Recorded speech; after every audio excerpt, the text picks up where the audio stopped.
Well, this is totally not Danzig, and you're listening to the Shred Shack.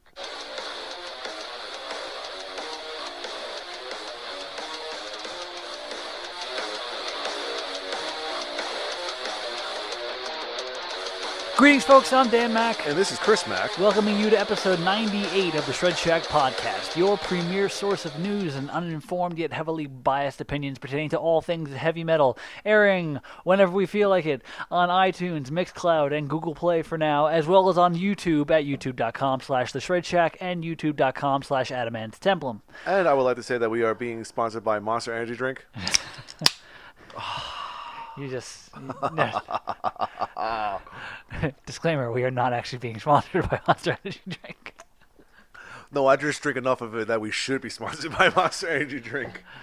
Actually, Me and Ripper Owens. Actually, funny story. No, well, not so funny story, but in the process of preparing our new Twitter account, not that new because it's actually several months old. I just finally started actually putting a lot more attention into it and doing a lot more attention into our social media presence. One of the pages that I followed, of course, was Monster Energy Drink.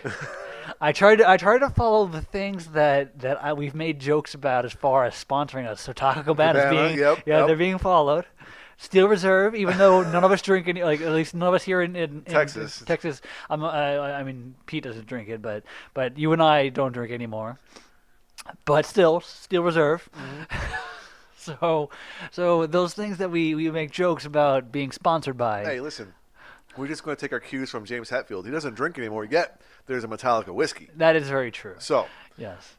We go for our fan base. Yes, we will do what we have to do. So let's get started with old business. Old business is old business, and new business is new business. And we actually have old business. Yes, we do.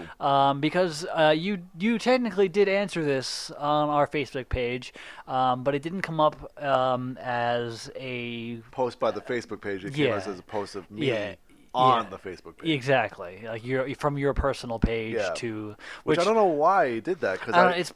Did you do it from your phone? Yeah, I did it from my phone. Yeah, because it's been weird. Because like I've gotten a lot of like I'll get notifications from the Pages Manager thing, which is I use for Shred Shack, and it's giving me a lot of my personal ones, and I'm like, why is that happening?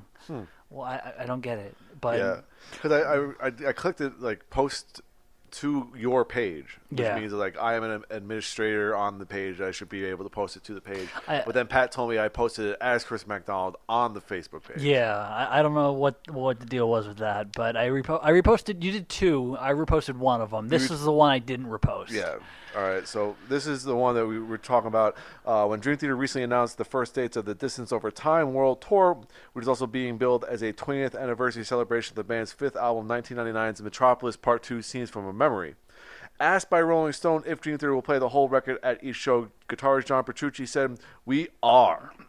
The tour is going to be an evening with, and part of the evening will be playing some of the new record and some older songs in our catalog, and then also playing Scenes from a Memory in its entirety." That sounds amazing. Yes, it does. Because the last time I think you and I saw an evening with Dream Theater was probably like almost 20 years ago. That when was 6 Degrees of Inner Turbulence, and it was at the. No, because we seen them on the Train of Thought tour. Oh, that was an evening with too. That was at the theater of Madison Square Garden. Yeah. Either way, it's a 3.5 hour show of nothing but Dream Theater. At least it was then. God only knows what it is now. Yeah. But if you're a Dream Theater fan, then that also sounds like the makings of a new live album to me. So of course, because I feel like they're doing that. They're doing like the Maiden route at this point, which is basically like new album, new live album, new album, new live album. Yeah, and which is fine. I'm still catching up on Maiden live stuff. I know. I think I'm behind a little bit. You bought me En Vivo for my birthday. You didn't have that. You had the DVD, but not the CD. I don't have the DVD either. Ah, I wish I knew that. I have Made in England, but where's not. my fucking Amazon checklist here? And when En Vivo came out, I skipped over both the CD and the DVD, and then when Made in England came out, I bought the DVD because for older stuff, the DVD was more important to me. You know, what's funny is that I really liked In Vivo when it first came out. Mm-hmm. Like, I still do, because I thought it was a really good live album. But I still think the best Maiden live album that I like, this is just me personally, is Flight 666. Mm-hmm. Only because they have the Rhyme of the Ancient Mariner from the show that we were at. Yeah, and that's one that I bought both DVD and CD for. Yeah.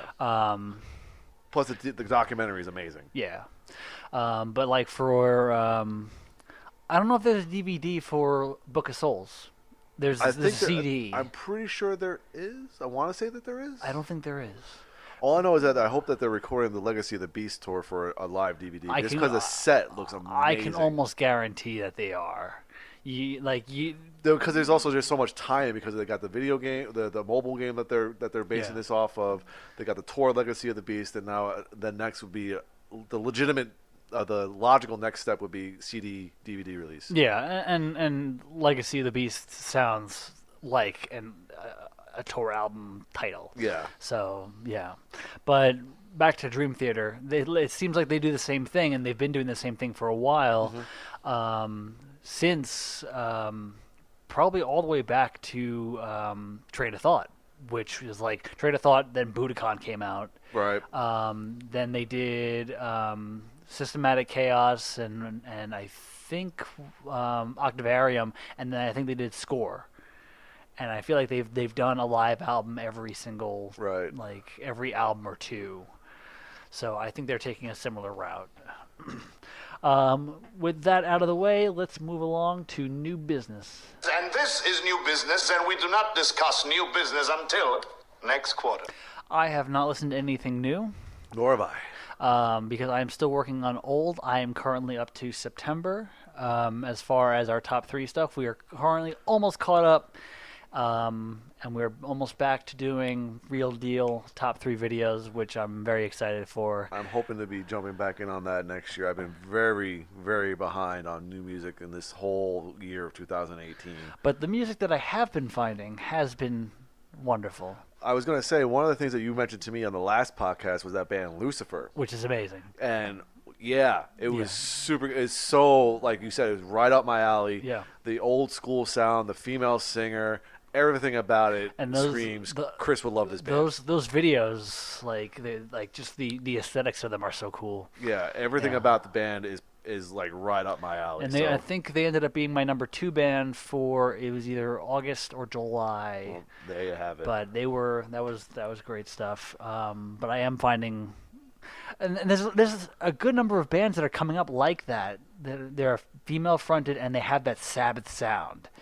Yeah, I remember we did a top 3 video, and I did mine about Blood Ceremony, and my thing was like, imagine if Grace Slick fronted Jethro Tull singing Geezer Butler lyrics.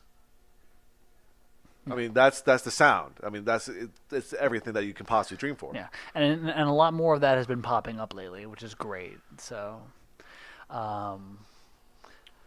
But as far as what I've been listening to, it's been my iPod on shuffle. And I listened to a little bit of Ghost prequel last night just because I had my song of the day yesterday, which is something I've been doing with our Twitter account. Song of the day was Dance Macabre from the new album. Love that song. Yeah, love that song. It's so good. I'm looking forward to really seeing the review that we did for Ghost once Pat finishes up with the 13 Days of Halloween and gets the review out, just because. Oh, he's editing that one? Yeah, he's editing that one. I'm not. I don't edit the reviews unless I like raise my hand and go, I call it. Oh, okay. I do the top 3 videos, and I do the 10-word review videos. Gotcha. And Do considering we do another one of those soon? we were doing Blind Guardian. Oh, okay. Which we're supposed to be doing that. Pat and Reese should be doing that this week. Oh, okay. I should be doing my part this week and then releasing that. And then what we thought was, since we normally do a vote for it, what we were going to do was we picked the loser from the previous time, and then we pick a new band. And what we were thinking was Dealer's Choice. And Dealer's Choice would be that each person picks a band, and they do that discography. I hope that wins. And that way, like certain bands, because I know that certain bands we would all not be able to do. Yeah, I think my pick would be not everyone would be into it. Yeah, and there are like if we were to do Machine Head, I would immediately count myself out. I don't know enough Machine Head. Yeah, same here. So I would count myself out, but Like Pat might know all of it. Like if it was dealer's choice, I would definitely do mine immediately is Opeth. First Yeah. one. Well, Right off the bat. Opeth, yeah. Speaking of which, I finally bought Sorceress. Oh, My way to catch up. Yeah. Black Friday happened. It is now Sunday. Yeah, we were recording on Sunday. The Sunday after Thanksgiving, and Black Friday already happened, which means Cyber Monday is tomorrow. And Which means we're releasing this on Cyber Monday. So while you're ordering stuff on Amazon, please listen to us. yes, please. While we drink our Monster Energy drink, sponsored by. Man,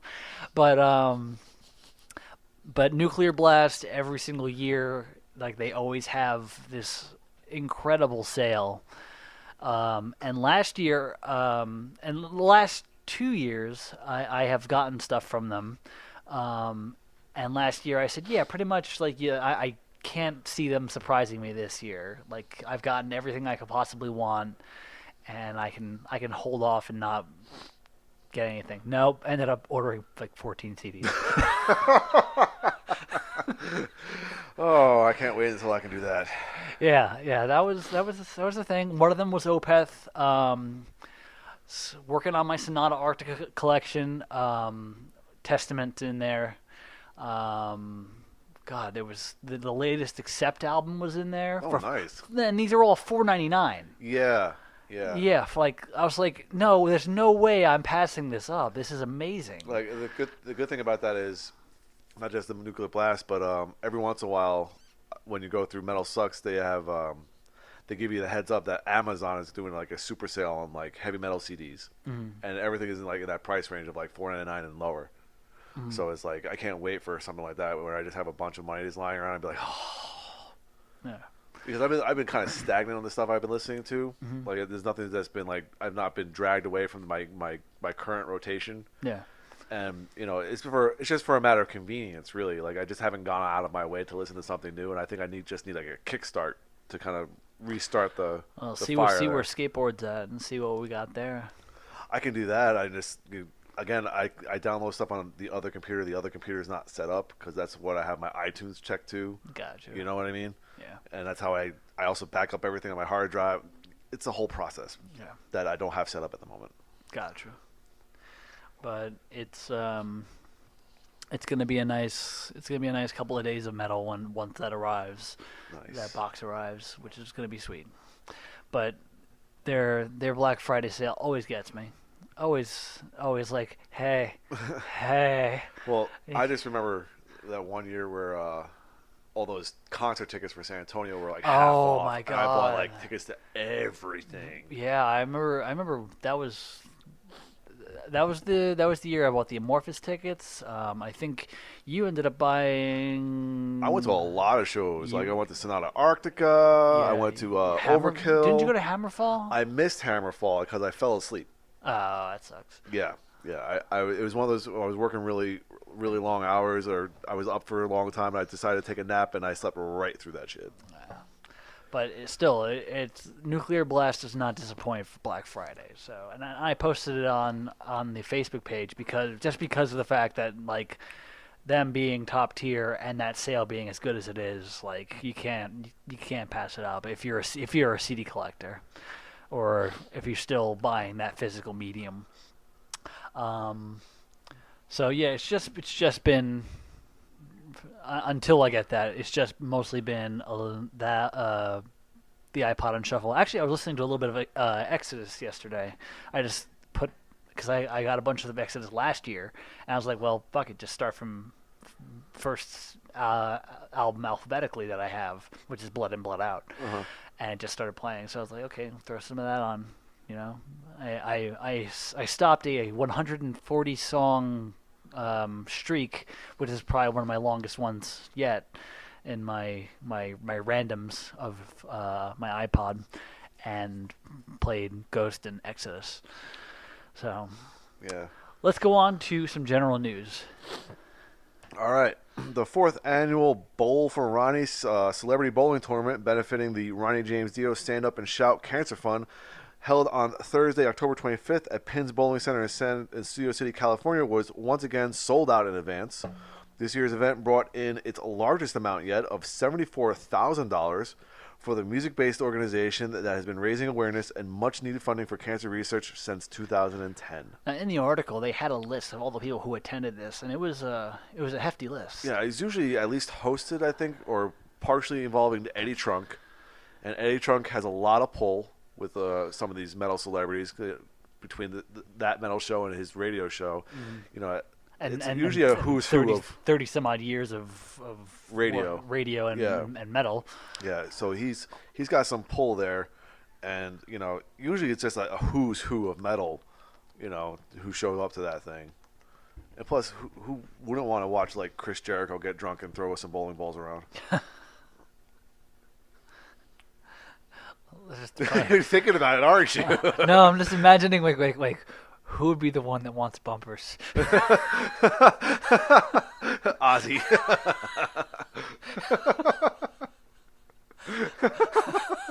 Can you imagine Ozzy with a bowling ball, like watching your grandma bowl? There's a song by Weird Al called "Living with a Hernia," which is a parody of "Living in America." Oh my God! And there's a bit where he says it's hard to bowl, and he walks up. He's hunched over. He walks up with a bowling ball and just drops it, and that's how I'm imagining like Ozzy would do bowling. Yep, that's exactly what I'm thinking of too. I'm thinking of that and the episode of Married with Children where Peggy is about to bowl a perfect game, and she has like that double-handed underhand throw, and she's just kind of shuffling in her high heels to throw it. You know, oh man, I haven't seen the show in years. Oh buddy, so that was a hilarious episode. Go on. All right, okay. Five Finger Death Punch singer Ivan Moody helped organize a donation of sleeping bags to a nonprofit that serves homeless youth. Urban Peak, Colorado Springs was presented with a total of 50 sleeping bags courtesy of local rock station 94.3 Kilo. Moody, who is originally from the Denver area, wanted to help out the local shelters when he was in Colorado Springs with his bandmates last week. He then contacted the radio station, which was able to get the donation organized. He has since done the same with 93X in Minneapolis to help serve that area as well as St. Paul. That was actually That was the one That was one that you posted, but the second half of it, the part about the St. Paul and Minneapolis thing, that was an extra article because he did the same thing again. Oh, okay. So he did the same thing twice. And when we posted that, the consensus was the same for a lot of our commentary, which was that a lot of folks, you know, may not like Five Finger Death Punch, may not know their music. Me personally, but they always respect charitable works. Yeah, I mean they're always the charitable works and then like the troop thing. They're always involved with USO shows and the troops in general. Yeah. And the thing is, if you go to a Five Finger Death Punch show, there's a lot of kids there too, and like the kids are into it. They always treat the kids with a lot of respect. They bring kids up on the stage and they sing songs with them. It's, you know, as much as crap as we give them for their music, they're actually a bunch of like really good guys. Well, as far as these type of things go, the meltdowns and whatnot, hopefully. Well, I think that has more to do with his substance abuse than anything else. You know what I mean? Well, hopefully that stays in check. But Yeah. but obviously we always respect anything that is a good deed in a world gone wrong. Well, speaking of which, Sounds like a trailer for a movie. Speaking of which, the next one is the same kind of vibe here. Metallica has donated $100,000 toward wildfire relief efforts in California.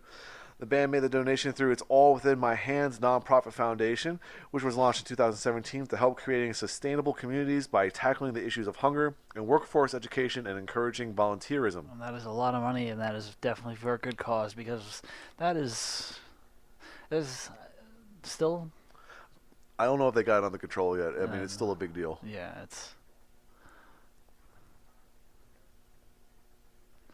Sorry, I thought there was a dog out there. Squirrel. Dog. Puppy. What?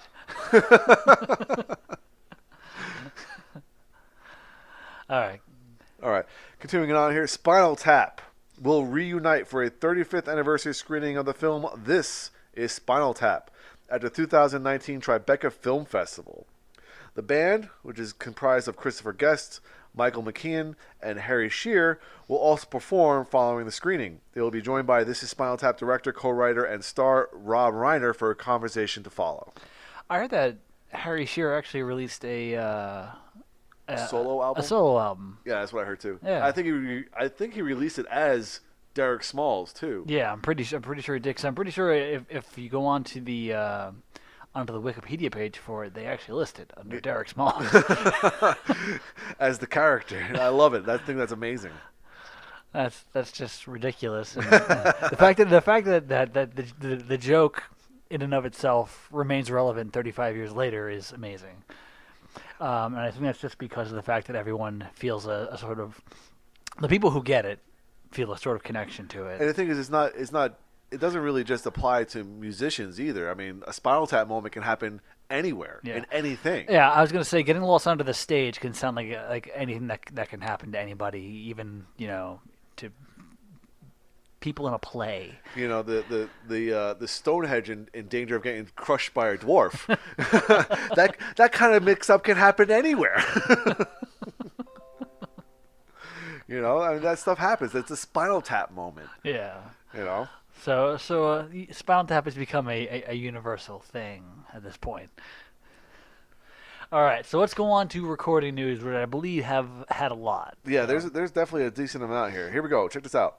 Slipknot's 2008 All Hope Is Gone will be reissued on December 7th. The 10th anniversary deluxe edition of the LP will feature reimagined artwork and a bonus disc containing an audio recording of the band's 2009 headlining concert at Madison Square Garden, which I'm pretty sure I was there for. Really? I'm almost positive. I had no idea. I am almost positive I was there. I haven't seen Slipknot since. Wow, I've only seen them once, and I think that was after the second album. Yeah, well, I'm pretty sure that I was there at that show. I know Trivium opened up. It was after work when I was working in the city. So yeah, I think it was. You're just like, yeah, fuck it, why not? And I'm pretty sure it was early on in 2009 because it was well before we even knew that we were having a kid. Gotcha. You know. He's like, yeah, why not? No, it's always a good show. And then last time I saw Slipknot was when they released Chapter 5. Mm. You've seen them that recent? Wow. Yeah, they were here. I got tickets for free. A friend of mine had tickets, or he had a friend who had tickets, and I just met up with this person, and we went and saw the show. Damn. Yeah, and it was really good. I mean, it was because it was Korn and Slipknot, so it was like I was transported back to like 1999. Yeah, I was gonna say it was so good. I was like, did you just suddenly feel younger? No, I felt old as shit. I felt old as fuck up there. Because you're looking around and you're like, I'm the only person with a beard around here. It was like, man, those kids are young now. Did I look like that when I was there? No. Are any of you old enough to shave? Aren't you supposed to be in bed? What the fuck? All right. Anyway, Steel Panther entered the studio on this Tuesday, November 13th, to begin laying down tracks for their 5th album. No, that's how many? I did not realize they had that many records. They've been around for a good little while. I never was a fan. I mean, what I know of them has been okay. Yeah. I mean, I know Pat's a big fan of theirs and has seen them live a couple of times, but they're too tongue-in-cheek for me. I mean, if I wanted the band that was meant to be parodied, like a parody of a certain style, I kind of stick with like Psycho Stick and whatnot. Yeah, I think the parody of the glam rock thing, it's kind of a parody of itself. Yeah. So. Yeah. All right, Hell's Headbangers. Wow, that's a great name. I think that's a label name. I'm not sure. Oh, okay, that is a label name because it has set a December 21st release date for a special mini album from cult American thrashers Blood Feast, fittingly titled "Chopped, Sliced, and Diced." The mini album will be available on 4 formats: regular 12-inch vinyl, shaped picture disc, shaped CD with bonus tracks, and cassette tape with the same bonus tracks. Oh yeah, buddy, cassette tape. Now, I want to know what the definition of mini album is, because that sounds like EP to me. Mini album's probably 5 tracks. That's like an EP. Yeah. Why can't you just call it an EP? I think what they would say was an EP is more like 3, and then mini CD is like 5 to 6, and then album is like 8+. Yeah, we go back to the days of like Rainbow, where an album was 6 tracks, but one of those tracks was like 20 minutes long. Yeah, well, Rainbow was awesome, so Rainbow can do what it wants. Yeah. Leave them alone. All right. Los Angeles-based post-metal group Dawn Fades will release its self-titled debut album on February 8th, 2019 via Metal Assault Records. Right on. Swallow the Sun will release their new album When a Shadow is Forced into the Light. Which is a great album title. That sounds like something on Groundhog's Day. On January 25th, 2019 through Century Media Records.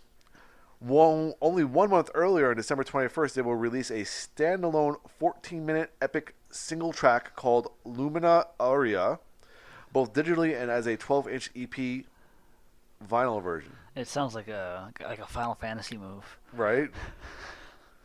14-minute epic. Love it. Limp Bizkit. But this one- Why? Why, Daniel? Why? I'm sorry. Keep reading. Go ahead. Is preparing to enter the studio to begin recording its 6th studio album. Now, Why? The main reason that I put this in here was, did you see the video where what's his name? Shaggy Two Dope almost kicked him. Kicked him off the stage? Yeah, Yeah. I didn't see the video, but I heard about it. Okay, did you need to see the video because he misses completely and just lands. And he just comes out, tries to drop kick, misses completely, and just falls. And it's fucking hysterical. Oh my god! And he walks out with this swagger, like, I'm gonna kick this motherfucker, and then just bam, falls on the ground. Oh. Oh my god, it's so fucking funny. But Limp Bizkit, Yes. still a thing. Oh. Okay. Abath, the solo project of former I put this one specifically after Limp Bizkit to make us feel better. the solo project of former Immortal frontman Abath will enter Dub Studios in Norway on December 3rd to begin recording its 2nd album. Which will excite Pete Yep, when they make the vinyl copy of it. of course. Ginger will release a new 5-song EP, Micro, on January 11th, 2019 via Napalm Records. There's your argument again, 5-song EP. Mm-hmm. 5-song EP. So micro or mini CD and EP are the same thing. We'll call it that. Okay. Mini album. I've never heard that. All right, anybody? CKY has released a cover of the G.G. Allen classic Bite It, You Scum. The song is taken from the band's vinyl-only EP, Too Precious to Kill, which will be released in stores on Black Friday, November 23rd, which just recently passed. Oh, that's also Record Store Day. Wow, that coincided really well. Yeah, that actually did, which is maybe not the wisest, but I did hear this song though, and it's pretty good. Awesome. Malevolent Creation, all right, has confirmed January 18, 2019 as a release date for the 13th Beast, which introduces a new lineup consisting of Phil Cincia on drums, Josh Gibbs on bass, Phil Fasciana on guitar, and vocalist guitarist Lee Wollenschlager, I'm just going to stick with that, who is previously from Throne of Nails and Imperial Empire. This will be the first album with Wollenschlager, following the death of previous frontman Brett Hoffman, who passed away on July 7th of 2018. I don't know enough about the band really. But Yeah, I got nothing. But I knew about this band.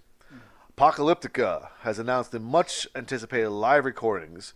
Apocalyptica plays Metallica by 4 Cellos, a live performance, to be released as a 2 CD, 1 DVD digipack, as well as a digital album version on December 7th. The DVD delivers the band's full 2-hour concert at the renowned Finnish Savonalia Opera Festival in the breathtaking scenery of Castle. of some castle. Some castle in some Scandinavian country. Anyway, featuring previously unreleased Metallica covers. The accompanying CD, digital, and later vinyl formats present the band's slightly heavier rock flavor displayed at one of the band's 3 sold-out shows at the iconic Tavastia Club in Helsinki in September. This year's release will be followed by a lavish 3 LP, 1 DVD, and download code package dropping in 2019. That sounds like a lot. But it sounds like they're going back to the all the way back to the original album, Yeah. which got them notoriety in the first place. Yeah, and the thing about that is that their music is so much better, like outside of the covers. Yeah. Like they got notoriety because of the covers, but their music is actually really, really, really good outside of that too. I picked up the album after that. So I don't remember the name of the album. It might be Inquisition. I think so, yeah. But it does contain some covers, but it's when they start doing some original material. Yeah, the first album I picked up that wasn't 4 cellos to play Metallica was Worlds Collide, and that's when they really hit their stride as a rock band, because they start getting guest vocalists to do songs, and they had some like hits from it. Like they have tracks with Corey Taylor. They have the guy from 3 Days Grace singing a track. Till from Rammstein they do a cover of Heroes in German. Wow. With Till, which sounds amazing. Nice. Yeah, it's just they're really, really good, and they're a phenomenal live act. Yeah. I think for this they went back to just doing the 4 cellos. Yeah. So it's really good. All right, Born of Osiris will release its new album, The Simulation, on January 11th, 2019 via Sumerian Records. Cool. Rotting Christ will release their new album, The Heretics, on February 15th, 2019 via Season of Mist. Onslaught have entered their studio to begin recording their new album. Hell Yeah has confirmed that it will release its new album in 2019. The LP will mark the band's final effort with drummer Vinnie Paul Abbott, who passed away in June. Did they say that they recorded the things already, or they? I have a feeling that when he passed away, they already talked about that. I think all of his parts were taken care of prior to his passing. I wonder if that's what they always did. Like if the project for the most part was his baby, I wonder if he had such a hand in the writing process that they always just threw down drum tracks first. I also think he was producing most of their own stuff too. So if anything, he probably took care of his own stuff. And then what was left was probably just like overdubs and vocals. Gotcha. Especially considering that the other guys probably had stuff going on too. Yeah. All right. Sisters of Suffocation will release their second studio album, Humans Are Broken, on March 1st, 2019 via Napalm. Last but not least here for some recording news, Rhapsody of Fire will release their new album, The Eighth Mountain, on February 22nd, 2019. The disc will be the band's first collection of brand new material to feature vocalist Giacomo Voli and drummer Manu Lauter, who joined Rhapsody of Fire in 2016. Now, this one confused me because I thought that the band. I know that the band split up years ago. Like they split from it was Rhapsody into Rhapsody of Fire, and then it was Rhapsody of Fire and Luca Turilli's Rhapsody, because Luca Turilli left the band to form his own formation of it. I thought, last I heard, that they were doing a reuniting of all of them, like the original set, and then doing a final shtick. Right. But I guess not. I guess because I know that Fabio, the original vocalist, left Rhapsody of Fire, and he's already joined a new band. But I guess Rhapsody of Fire is continuing on, and they're just doing their own thing now. There's no finality in sight. Yeah. I thought they were finishing up, but I was wrong. So.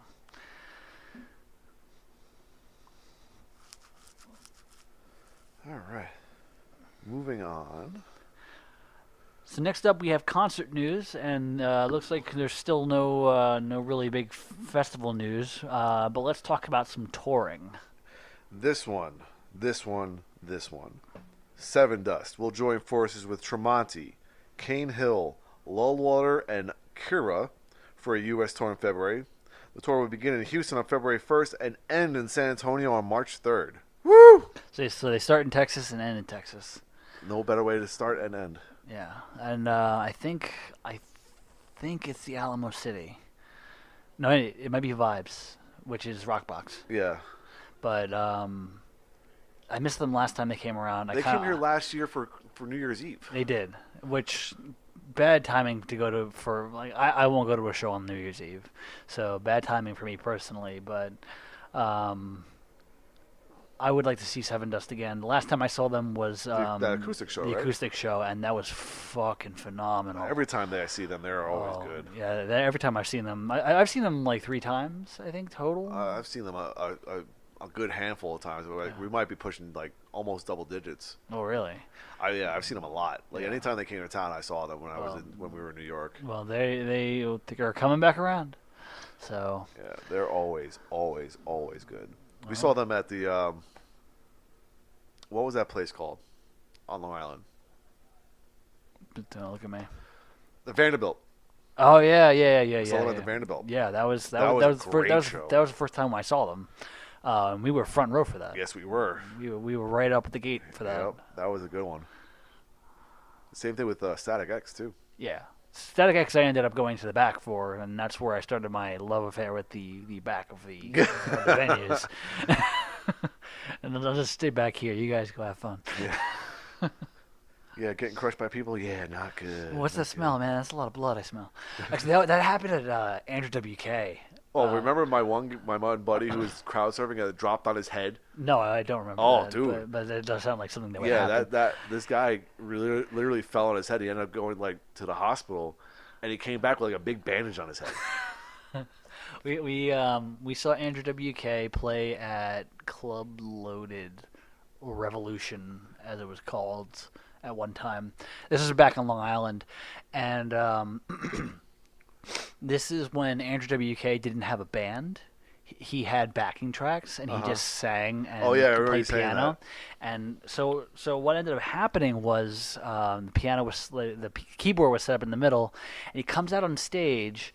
And the audience rushes the stage, but as soon as they do that, like everyone's getting up there, and suddenly the scent fills the air, and it's like, holy crap, that is someone's bleeding. Someone's bleeding hard because I can smell the iron in the blood. like damn, like it was strong. So someone just started to, like, oh my god, bloodletting just for Andrew WK. Like, oh my god, just bring out a chainsaw, cut off an arm.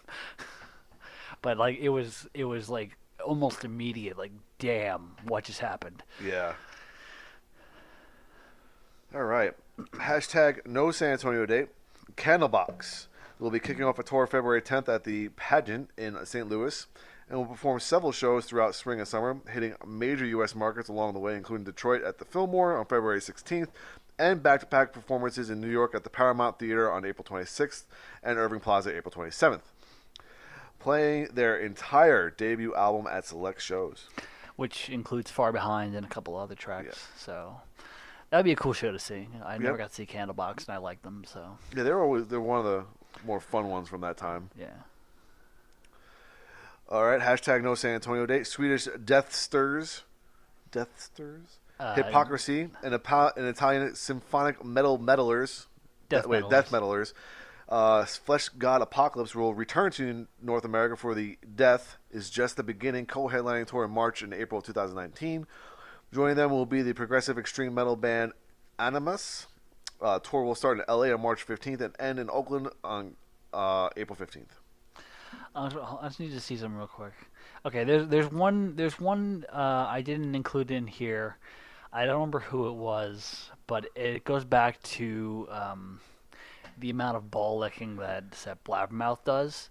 Because most of the article, like there was 3 paragraphs of like just Like, yeah, so much of that. and it was worded so dramatically, and I was like, holy crap, just say the dude's gonna make an album. That's all you need to say. You see the problems I have with some of these articles. I know. The cutting and pasting and editing I have to do. And I'm sitting there looking at it like I'm too lazy right now to write out this information, so I skipped over it. But I was just like, this is such nonsense journalism. Well, that's what Blabbermouth is good for, and I think they know it too, because like some of them go way out of their way. It was bad.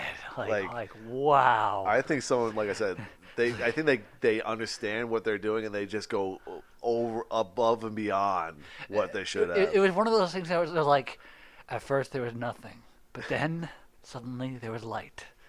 Then it came to be that this artist decided to release their third album, and all was well with the world. And I was like, "You fucking serious? Are you fucking serious?" Yeah, there's some stuff. Reading it is hilarious. And it's funny, but like not, because like it's supposed to be a legitimate site, and we use it to cite a lot of the information that we do, and it's like, holy crap. Like, who sponsors you? Because they should be sponsoring us. It's like, do you get paid by the word? Like, what is going on? Like, oh man, just picking hairs from your tongue. Holy crap. Yep. Okay, carry on. Carry on. We carrying on? We're carrying on. We're carrying on. All right. Hashtag no San Antonio date. Coheed and Cambria has announced new U.S. headline tour. The Winter Trek, which kicks off on February 5th in Norfolk, Virginia, features support from Foxing and Maps and Atlases on select dates. I would kind of like to see that. I kind of want to see Coheed and Cambria live one day. You know what? I was not into Coheed and Cambria until I saw them live. Mm-hmm. Like they were just kind of like a passing thing. Like maybe I listened to like a track or two, but then they opened up for Iron Maiden in 2011, and I had no interest in seeing them because I didn't really care for them. And so we were outside, we were having a beer, and all of a sudden I hear "Heaven and Hell," the song. Mm-hmm. I'm like, well, I guess they're done. They're playing "Heaven and Hell." We might as well go get ready and get our area because we have floor tickets to see Iron Maiden. But no, it was still Coheed and Cambria, fucking owning "Heaven and Hell." So good. And from there on, I just watched the rest of the show. I was like, wow, these guys are actually fucking incredible. Yeah, they are good. I've heard them cover the Trooper. Obviously, they wouldn't cover that on a Maiden tour. Yeah. But I've heard them cover the Trooper before, which has been pretty awesome.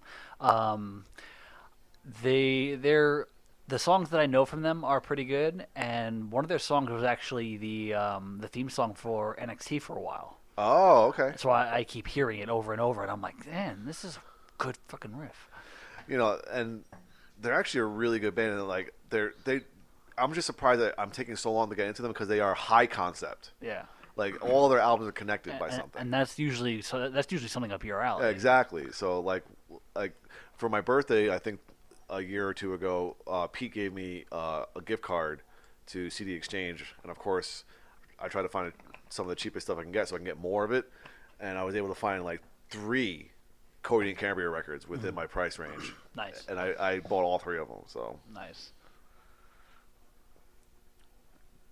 All right, next up here, Cannibal Corpse and Morbid Angel will join forces for the first time ever in America to co-headline the 2019 Decibel Magazine tour.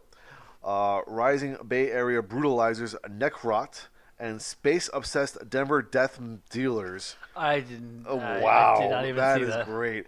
Blood Incantation round out the bill. New York death metal icons Immolation will join the final week of the tour as main support to Morbid Angel as Cannibal Corpse exits the tour after the New York City date. Tour begins February 17th in San Antonio at Alamo City Music Hall.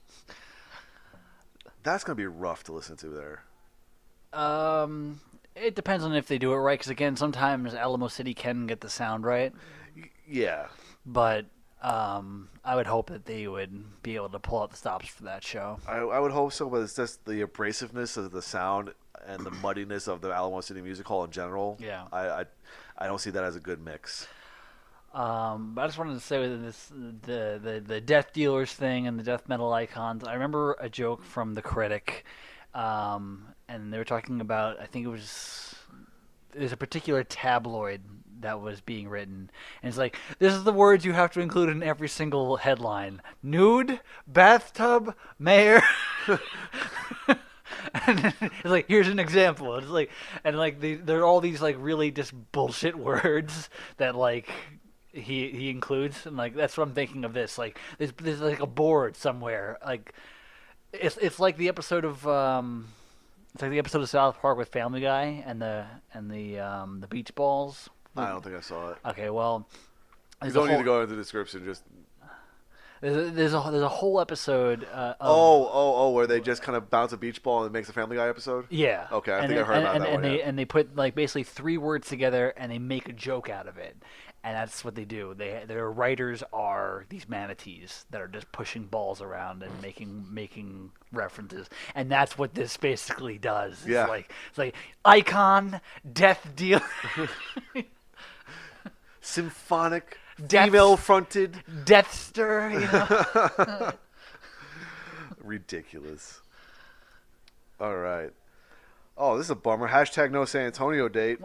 Clutch have announced the first batch of their 2019 tour dates for February and March in support of their newest effort, Book of Bad Decisions. I could have just wrote one earlier. The tour begins February 19th in Columbia, South Carolina, and ends March 19th at Irving Plaza in New York. Irving Plaza is still a thing. That's awesome. You know, it's like kind of interesting. Like, you look at tours. Like, you think February 19th through March 19th. That's not very much. And then you look at the tour poster, and you realize there are a lot of days in there. Like, I always think tours are like super long and like. Yeah, the thing is, like, for guys who actually like take care of themselves, like their voices and stuff like that, they can probably pack in that one 30-day span About 15 shows, 15, at least. 20 shows. On paper, like on the board, like, or on the tour bill, it looks to be a lot bigger. You know, I always think like a month. That's not a long tour at all. But then it looks so much more. But then you also think about it in comparison to, like, you know, tours that other bands going on like that last 3 years, but they only play maybe 100 dates in those 3 years. Yeah. You know, like Kiss's farewell tour is going to take 3 years to do, but how many shows are they going to play in that time? Yeah. You know, 3 years is a lot of days. I think they said the same thing about Deep Purple. Deep Purple's still doing their final tour right now, and I think Roger Glover was like, yeah, this might be up to 3 years. You know, and this could last a good long time. It's like, we're only going to play like 100 dates, but like spread out. Like it could last. Like it's not like when you look at something as famous as the Metallica tour that they went on right after Black Album. That was like a 3-year tour, but when you look at the tour dates, they played like hundreds of shows. Yeah. In those 3 years, hundreds of shows. You look at some other 3-year things that they might play like 100 shows in 1 year, and 100 shows this year, and 100 shows. Like, we're talking hundreds of shows. I think even like the Elton John closing tour is going to be 3 years long, but how many shows is he going to play in that time? And especially, you know, at a person, you know, he's an advancing age. An advancing age. I don't know how old he is necessarily. I think he's approaching 70s. Yeah, so he's got to have that time to really recover, store up his voice and everything. So it makes a lot of sense to spread it out as much as possible. But yeah, it's also a matter of some of these bands who make their money touring to jam as many shows as you possibly can in this tour, and this tour might end in March, but they might jump on another tour in April. Yeah, exactly. You know, exactly. It's one of those things that, like, just looking at it surprised me. I was like, that actually is a lot of dates. Yeah.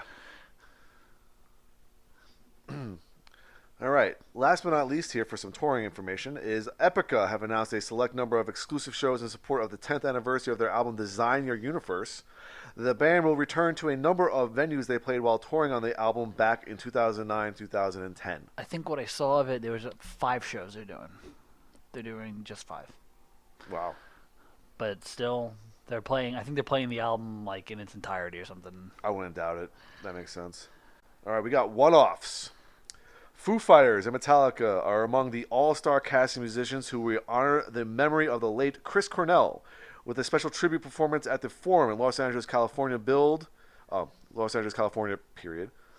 Billed as I Am the Highway, a tribute to Chris Cornell, the event will also feature appearances by Cornell's former bandmates in Soundgarden, Audioslave, and Temple of the Dog, as well as Ryan Adams.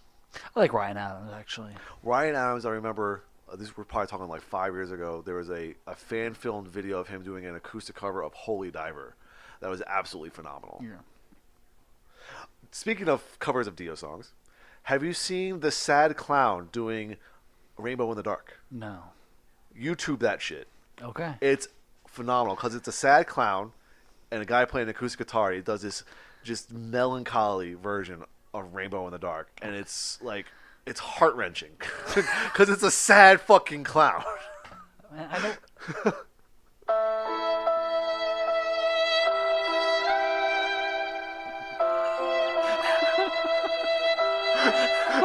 What the fuck is that? Sad violin. Oh my god! But no, you have to check it out. It's really, really good. I don't know like where he is. Like he looks like he's in like a green room somewhere. Like he's about to perform, and he's just singing to the camera. And oh my god, it's ridiculous. It's so good. Gotcha. You gotta check it out. All right. So next up is heavy metal in the charts. Yes, sir. And I think you said we're going to do hard rock albums first. Yeah, we'll and go then... through the one, and then we'll just scan through the top 200. Okay. All right. So, number 25, All the Right Reasons by Nickelback. That went down. That went down a lot, actually, I think. Well, last week, we haven't done this in, 3 weeks? 2. 2 weeks. Last time they were at 22. So Okay, they've so- been a little low in the Okay. rankings. But I think this is because there's a couple new albums in here Gotcha. that we'll get to. All right. Number 24 is Led Zeppelin 4. Okay. Number 23 is Aerosmith's Greatest Hits. Number 22 is Meteora by Linkin Park. Okay. Antennas to Hell. It's a release by Slipknot. There's a re-entry at number 21. What is that? I'm not sure what that is. I want to say a live album? I would assume so. Maybe? That's. I have no information on this whatsoever. Well, I know that they just released a new video, so I'm sure this is in response to that. Yeah, it says it's been on the chart for 12 weeks. It's a re-entry. It's peaked at number 2 on this chart. So it probably is a live thing because it's definitely not an album because they're working on album 6. Yeah, and they haven't released any. I don't know.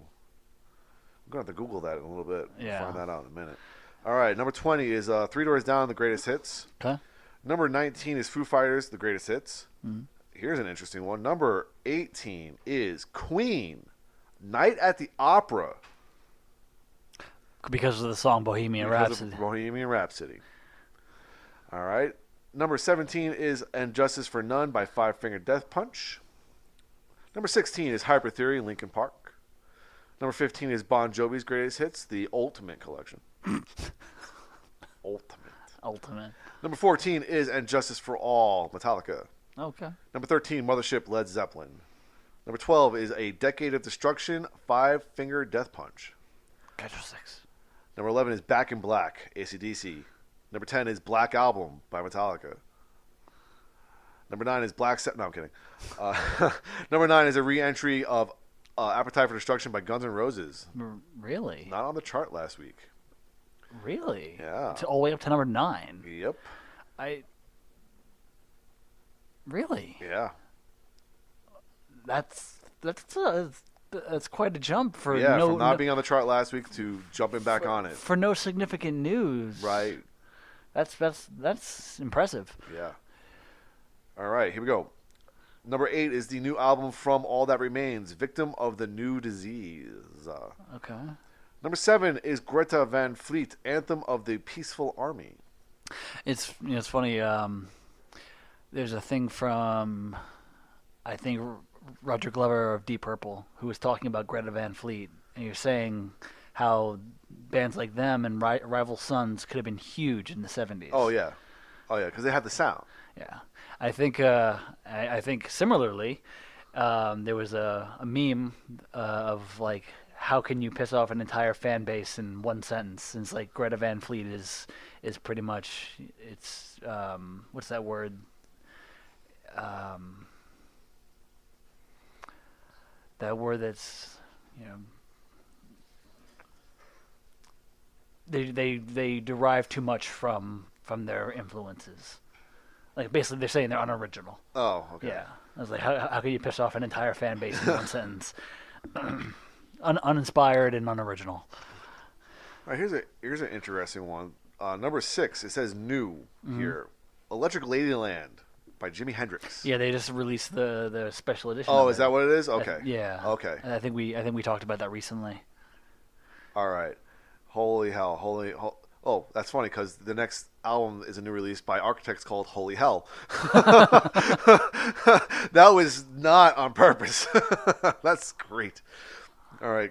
That was at number 5. Number 4 is Disturbed Evolution. And number 3, the next 3 are all Dan. Because number 3 is Greatest Hits 1, 2, and 3, The Platinum Collection by Queen. Sweet deal. Number 2 is Greatest Hits by Queen. Okay. Number 1 is Bohemian Rhapsody, the soundtrack by Queen. All right. All right. All right.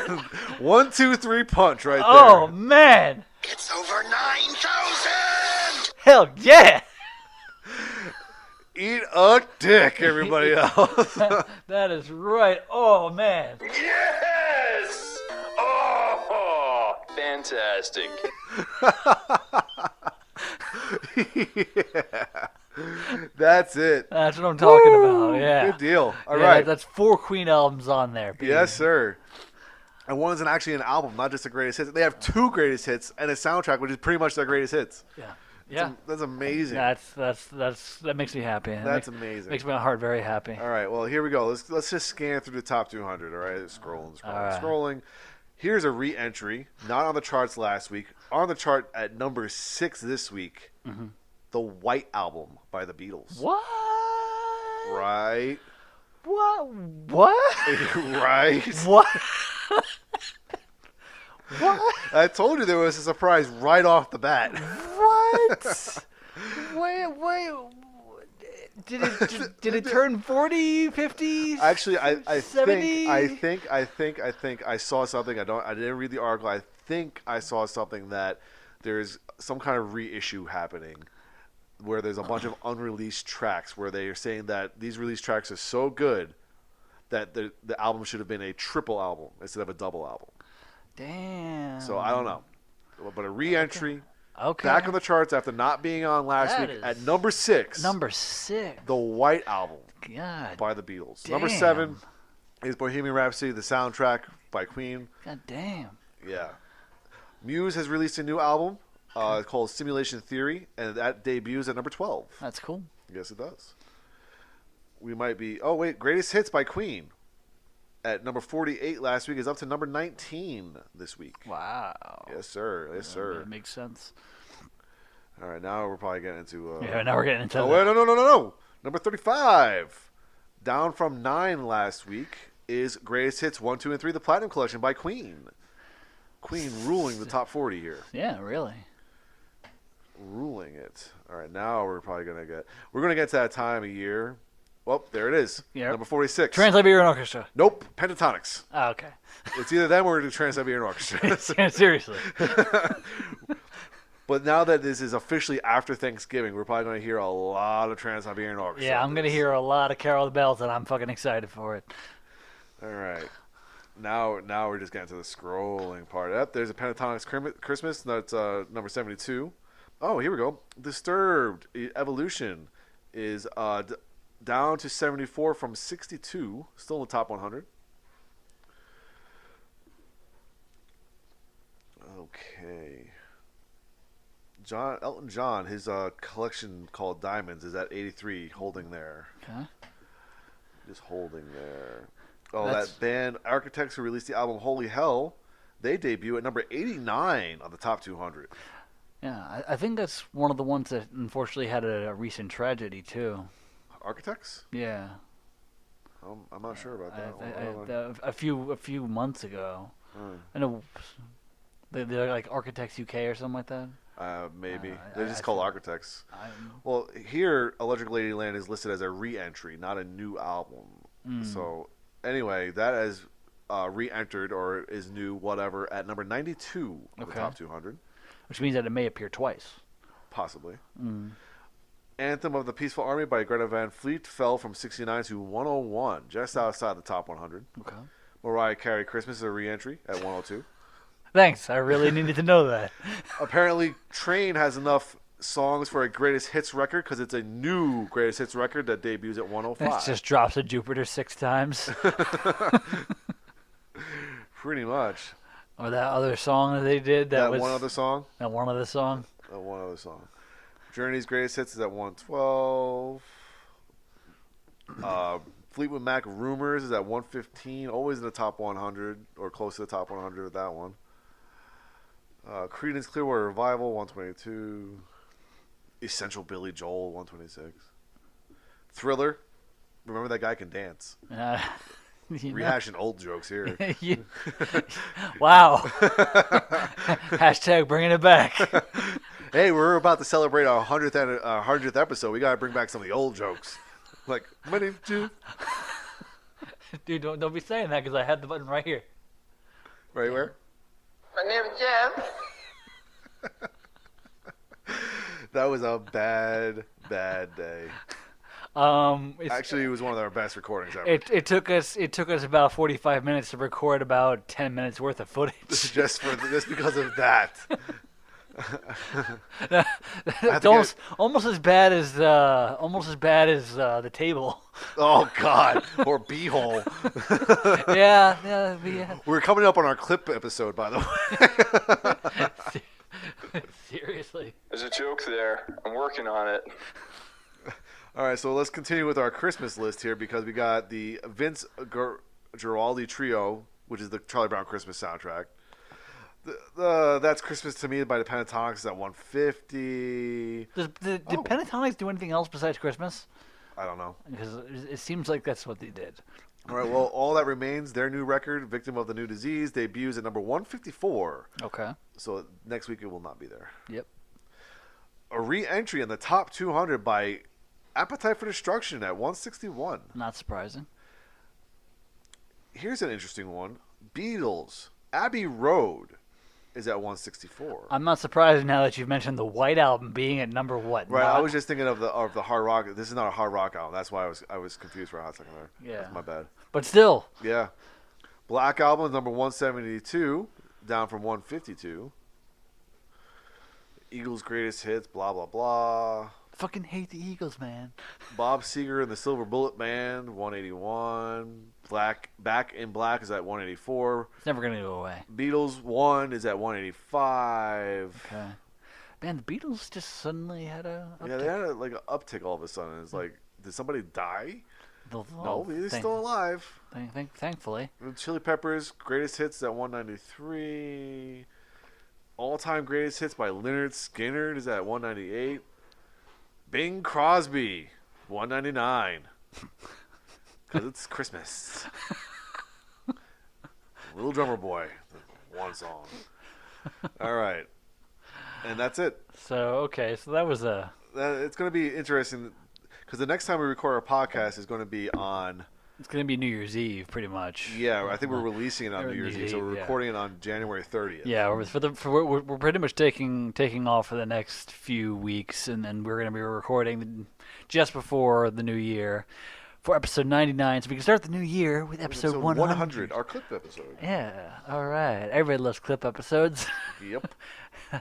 The episode where I get to sit there and not talk the entire time and just sit there and We need to have Pete here for that because we just need a second voice. we do. You know, Yeah. because we've been talking about this episode for a long time. It took Yeah. us a long time to get to 100 We do. because of our hiatuses And other such random things. yeah. So let's go on to our topic of discussion for the week, and it was something that we came up with. Spur of the moment. Spur of the moment. We were originally going to do top 10 albums for top 10 heavy metal albums for a rainy day. Unfortunately, I'd say about 70% of the list we were unfamiliar with. There was some Catatonia on there, Discouraged Ones. World Coming Down by Typo Negative was on there. and Something by Opeth. you said. Opeth Damnation. Oh, Obviously, yeah. obviously, it's like that. Like that album makes me think about a rainy windowsill. I think the album cover is a rainy windowsill. And the first song is called Window Pane. And Yeah. yeah. Okay. It's made to be. It's a John Cusack movie.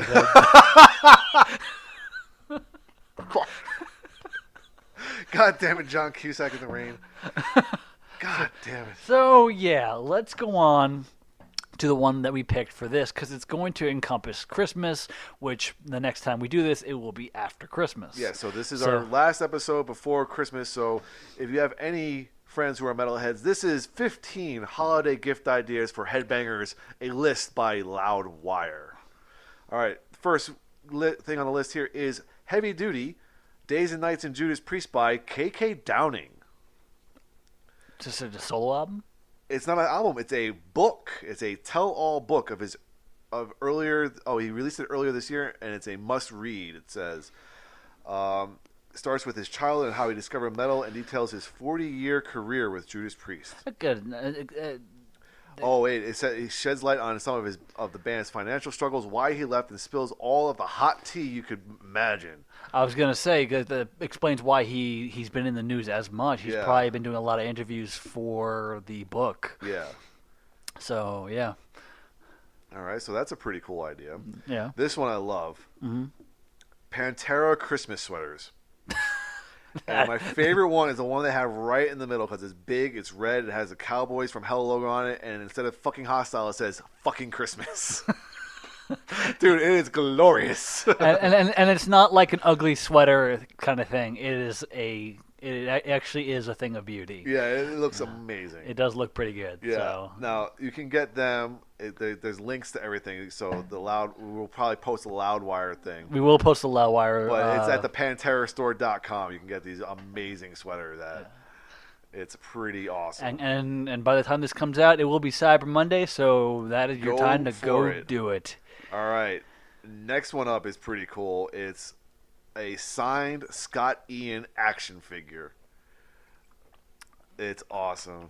He will not only be selling a posable action figure on his website, but he will be signing the boxes as well.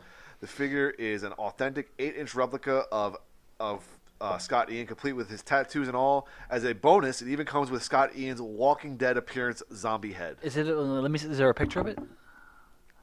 That is pretty cool. Yeah. Yeah. I was gonna say it's not like a GI Joe or something like that. No, the level of detail on it is actually really amazing. Like the ones that it looks like kind of like the Metallica ones that came out years ago. Yeah. Yeah, like those were. But this one's posable. Really? So that's what it says. You can move it around and all. So it is kind of like a GI Joe. Yeah, but it doesn't have the joints in it like a GI Joe does. At least it doesn't look like it. But then again, you can't really see it past the cargo shorts. So. But again, it comes with that interchangeable head from his appearance on The Walking Dead. So he has a Scott Ian zombie head. Nice. Which is pretty cool. That's pretty cool. Oh, I saw this on Amazon. Mm-hmm. Iron Maiden, the Studio Collection Remastered. Oh. All right. So in 2000, let me read this. In 2015, Iron Maiden remastered their catalog for the second time in their career. However, it was only available via iTunes. Now, the band is releasing all 16 of their studio albums in a series of box set collections. The first set of the Studio Collection Remastered, which is out now, will include Iron Maiden, Killers, The Number of the Beast, and Peace of Mind. You can either purchase the standard or collector's box edition, which will include The Number of the Beast, Eddie, figurine, and patch. Unfortunately, you have to wait until the new year for the next set to drop, but this is a great way to help your friends get their collection started. Yeah, I would just, if this is for me, and if that was like in stores, totally be like,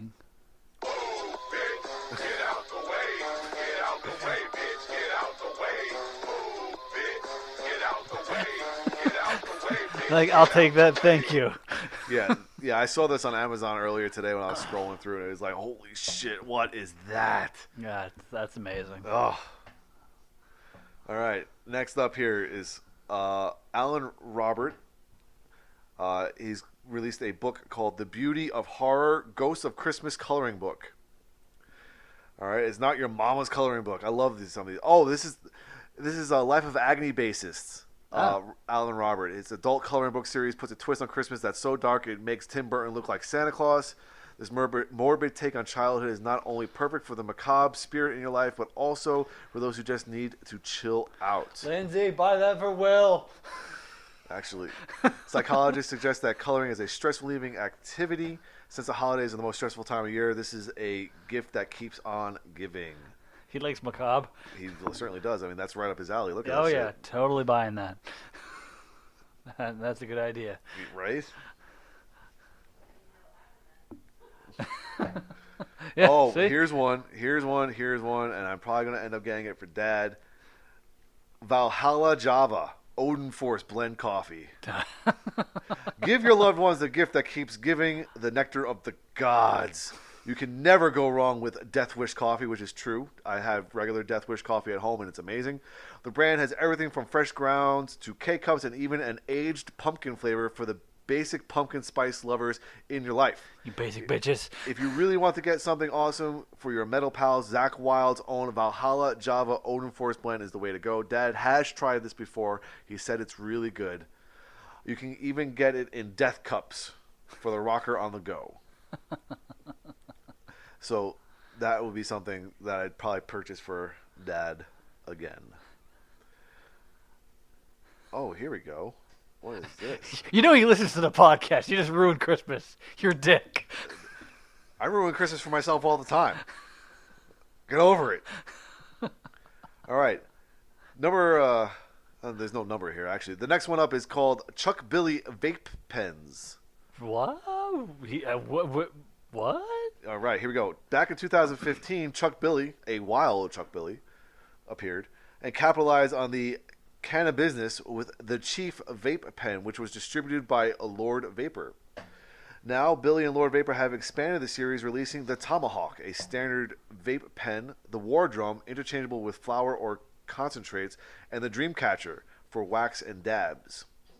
I have no idea what they're talking about here. If you're looking to get something from the thrash metal stoner in your life, this would be sure to make their entire holiday. And if you happen to have a friend who loves Testament but isn't so much into the weed, Billy also launched the Chief of Thrash merch, which includes branded mouse pads, phone cases, drawstring bags, and more. They're literally telling you to buy weed. Is that right?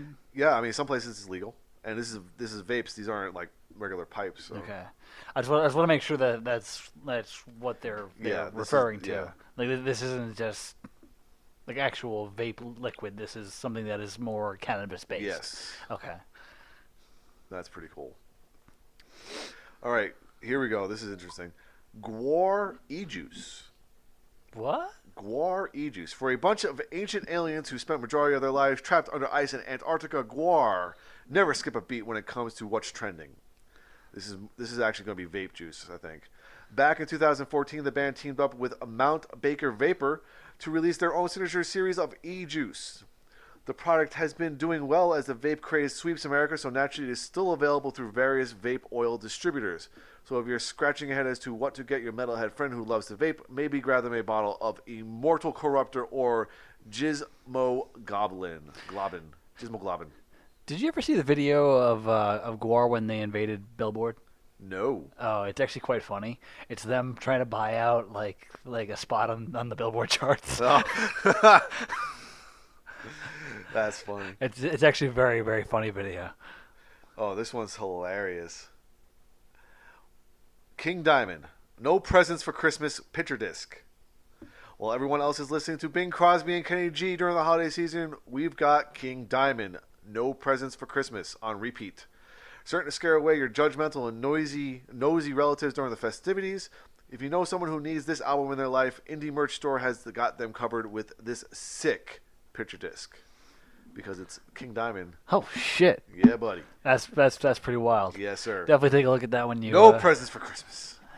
King Diamond. Definitely take a look at that when we post the link, folks. Okay, next up is Killstar X Rob Zombie merch.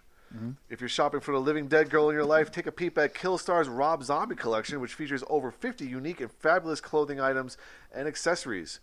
From Rob Zombie pentagram harness, dresses, and bodysuits to backpacks, purses, and chokers, they have a little something for everyone. Hell, you can even buy a whole Rob Zombie branded outfit complete with socks and pants. And if there isn't a metal goddess on your gift list this year, there are even plenty of rad men's clothing like sweaters and hoodies to choose from. Right on. Yes, sir. Oh, here we go. Metal Blade Christmas tree ornaments. Oh. Deck the halls with gore and Satan. Even if you're shopping for someone who doesn't have a Christmas tree, this Metal Blade ornament is a pretty rad collector's item that can be hung anywhere. You have not one but two options to choose from. There's a Chris Massacre Christmas ornament for those who like it bloody, and the Joy to the World Christmas ornament for those who prefer something a little less graphic but equally evil. Hell, for $11.99 each, just get them both so you can be greedy and take one for yourself. Shit. Since we just got a tree, Yeah. we could totally use a nice ornament like that. But then again, we have a cat who is a dick. So, We will be careful about that. yes, we will. All right. Fortunately enough, when we post this link, you can get links to all of these things where you're going to get them from. All right, here we go. Ghoul's Brain Jerk Hot Sauce. Oh, shit. Ghoul teamed up with Hella Hot Sauce for a flaming sauce of their own. According to the description, Brain Jerk is inspired by Portuguese piri sauce. The ingredients list various citrus, hot peppers, and chipotle among other ingredients, so one can assume the sauce is just as tangy and smoky as it is hellishly hot. So if there's a hot sauce loving Hesher in your life, you know what to get them. That does sound pretty badass. It does. Yeah. Just Oh. Wow. Okay. Marshall Stanmore 2 wireless Wi-Fi multi-room smart speaker with Amazon Alexa voice control built in. Oh, shit. Amazon's Alexa was all the rage last holiday season, but her speakers were of poor sonic quality now. Marshall has released a wireless Wi-Fi speaker with Alexa already built in, so you don't have to worry about running out and buying separate speakers in addition to the unit. Even if you know somebody who already has an Alexa, you can't go wrong with this 2-for-1 upgrade. Taking into consideration Marshall's revolutionary sound, it's safe to say that you'll be able to rock out to your favorite albums with crystal clear clarity. And it looks like a Marshall combo amp. That's fucking amazing. Yes, it is. Yeah, I was gonna say I'm looking at the Marshall I have over here, and I'm like, man, just plug it on Alexa to that, and we got Skynet starting here. Oh, hell yeah. Just for funsies here, they have the Death Angel apron. Whether you're shopping for a King of the Grill or a Kitchen Witch, this Death Angel apron is perfect for your heavy metal culinary friends. This is certain to make any cooking experience a grim and exciting one. Even if you get this for someone who doesn't know how to cook, this is a great motivator for them to get in the kitchen and give it a whirl. That's Death Angel has an apron. You're saying Yes. I can't fathom that. That's Well, amazing. buddy, it's just literally Death Angel, their logo on a black apron. Oh. So the next bit of merchandise that we're gonna put out is gonna be a Shred Shack apron. Actually, for I think for me personally, I think it's going to be more of like a Shred Shack bib. Just because food. You know, A rib, like a ribs bib. Yeah, I'm a little bit of a mess. A taco bib. Seriously. All right, next up we got a Baphomet earrings. Etsy is great for finding unique and custom items for goths and rockers alike. The Necronomicharm, I love it. Necronomicharm is fantastic. Wow. They are known for their occult-themed jewelry that range from simple inverted cross necklaces to intricate Baphomet earrings, among other things. Whether you know someone who likes to cosplay King Diamond or have a friend with a flair for accessories that are dramatic and satanic, you're bound to find something at their Etsy shop. Besides, nothing is more gewild than supporting small businesses. I think it's cult. Yeah, cult. You're right. Yeah, It's just the V always throws me. It's cult. it's cult. But that's still pretty badass, and I don't know why, but Necronomicharm just It's the perfect name It's- for a yeah. gothic jewelry it's home shop. It's yeah, amazing. Bravo to that name. Yeah, good for them. Good on them. Yeah, the golf clap. Yeah. Well, that is 15 holiday gift ideas for hard rock heavy metal fans. That was actually a really good chart. Yeah, I'm a big fan of that list. There's a lot of really cool stuff Yeah, here. there's a lot of random cool shit. Yeah. I like the fact that metal has become as as it is and can expand to things like that, just aprons and random shit like that. And don't forget all about your Kiss merchandise too. Well, we're not talking about Kiss. Kiss does what they want, but Metal doing that, I mean, a hot sauce. Yeah. Obviously, we've heard of some entrepreneurial types making certain type things like hot sauces. I think Joe Perry has a hot sauce. I think I want to say the drummer from Aerosmith has a coffee out. I think so too. I think everyone has either Dave- coffee, a booze, or a hot sauce out right now. Dave Ellefson has a type of coffee, three different types. So- AC/DC's got wine, so does Motorhead. Yeah. Blackened whiskey we talked about briefly with Metallica. Yeah.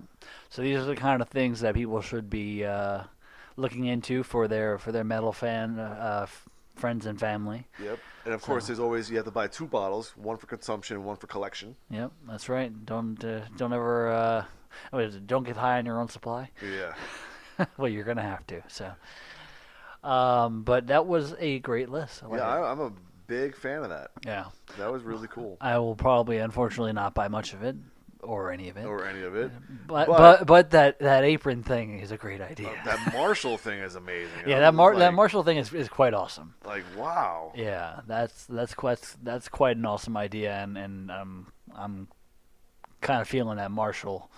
Now I just want to see.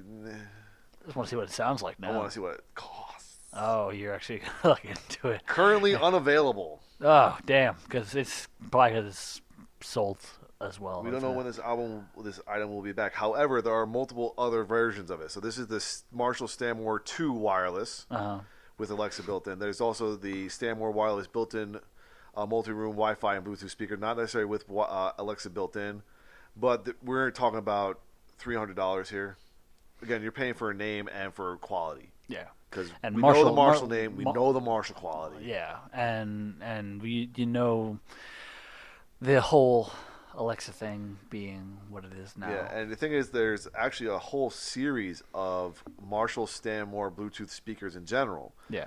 Bluetooth, Wi-Fi, and everything. They range in price from right now $169 for a basic Bluetooth speaker in black, upwards of $450 for a wireless multi-room Wi-Fi and Bluetooth speaker, probably depending on size as well. All within a range of reviews of 4 stars. All right, not bad. Yeah, and that's on Amazon.com.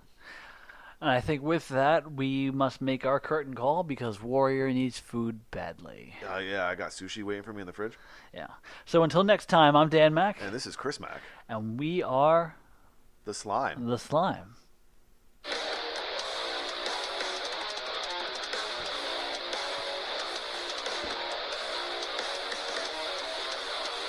We actually haven't said that in a while. No, we haven't. No, but it was just still written in the script. So.